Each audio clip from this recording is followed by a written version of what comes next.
Eto na nga mga chong, marami tayong basketball updates. Jody Vance, kailangan na ng Barangay Ginebra.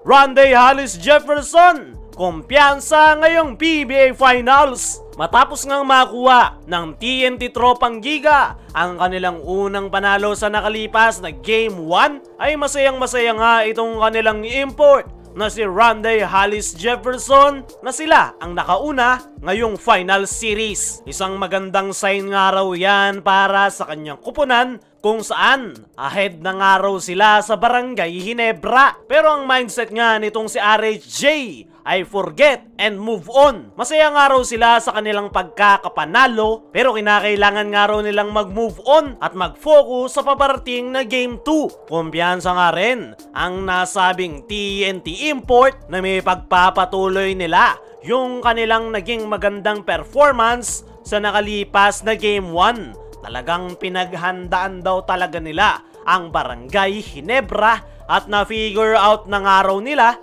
kung papaano pipigilan ang kupunan ni Coach Tim Cone. Kinakailangan lang daw nilang maging consistent yung kanilang performance, lalong-lalo na pagdating sa depensa dahil yan nga raw yung pinaka-weapon at alas nila kontra sa triangle offense ni Coach Tim Cone. Kumpiyansa nga rin daw itong si Rondae Hollis Jefferson na may pagpapatuloy nila yung kanilang magandang inilaro dahil gutom nga raw ang kanyang kupunan na makuha ang kampyonato. Isang araw competitive player itong si Rondae Hollis Jefferson. Kahit anong kupunan at kahit sino pa raw yung iharap sa kanya ay always 100% raw yung kanyang effort at performance at never nga raw babagsak yung kanyang energy sa laro. Sa nakalipas nga na Game 1 mga chong ay halos walang pahinga itong si Rondae Hollis Jefferson. 2 minuto lang ang naging pahinga ng nasabing TNT import kung saan mayroon nga itong 46 minutes playing time at nakapagtala ng 19 points, 10 rebounds, 4 assists at 3 blocks. At sapat na nga yan para kuhanin ang panalo kontra Ginebra. Ayon kay Chot Reyes ay sinadya daw talaga nila na babad sa laro si Rondae Hollis Jefferson dahil parte raw yan ng kanilang preparation kontra Barangay Ginebra. Ayon pa rin kay RHJ ay kondisyon na kondisyon nga raw ang kanyang katawan ngayong PBA Finals. Mas gusto nga raw nito ng mas mahabang playing time dahil doon niya nga raw nakukuha ang kanyang rhythm. Lalo na ngayong PBA Finals at Barangay Ginebra ang kanilang kaharap. Ngayong finals ay wala nga raw sasayangin na minuto ang nasabing TNT import dahil gusto niya nga raw siguraduhin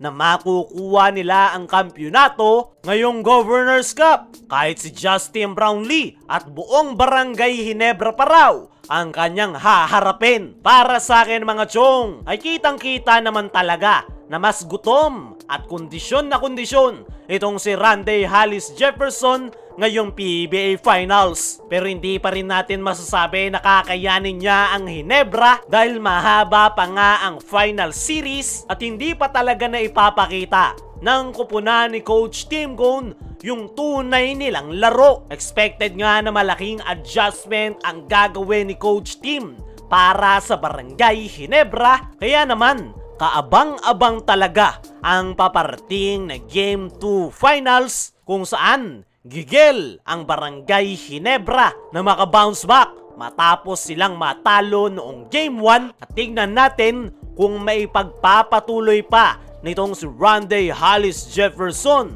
ang kanyang high energy basketball sa adjustment na ilalatag ni Coach Tim Cone. Dumako naman tayo dito sa kabilang balita. Jody Vance, kailangan na ng Barangay Ginebra. Sa nakalipas nga na Game 1 mga chong ay hindi nga nakapaglaro itong isang big man ni Coach Tim Cone na si Jody Vance. Actually noong Game 6 semifinals pa ito hindi nakapaglaro matapos tamaan ng injury ang kanyang tuhod. At ngayon nga nakasalukuyang nasa finals ang Barangay Ginebra ay kailangan na nga ni Coach Tim ang tulong ni JDV para mas mapatakbo ng maayos ang kanilang triangle offense. Napakaganda nga ng itinatakbo ng opensa ng Barangay Ginebra kapag nasa loob si Jody Vance. Dahil kabisado nga nito yung sistemang ginagamit ni Coach Tim Cone dahil sa tagal nilang nagsama. At yan nga yung isa sa naging problema nila noong Game 1 kung saan hindi nila mai-execute ng maayos ang triangle offense na nagresulta ng kanilang pagkakatalo. Pero ano na nga ba ang latest update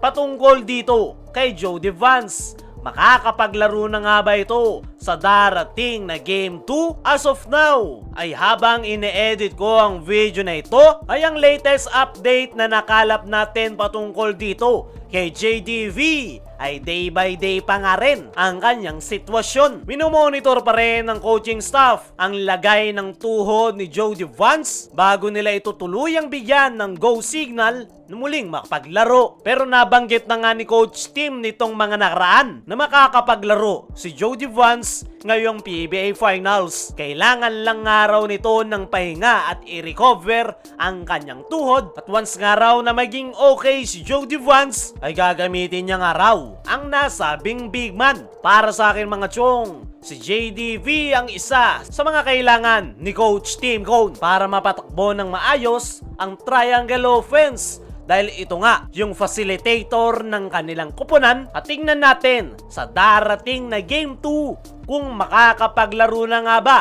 itong si Jody Vance para sa Barangay Ginebra. Kayo mga chong, kailangan na ba ng Ginebra itong si JDV? Ano rin yung masasabi nyo ngayong kumpiyansa si Rondae Hollis Jefferson ngayong PBA Finals? I-comment mo lang dyan sa ibaba.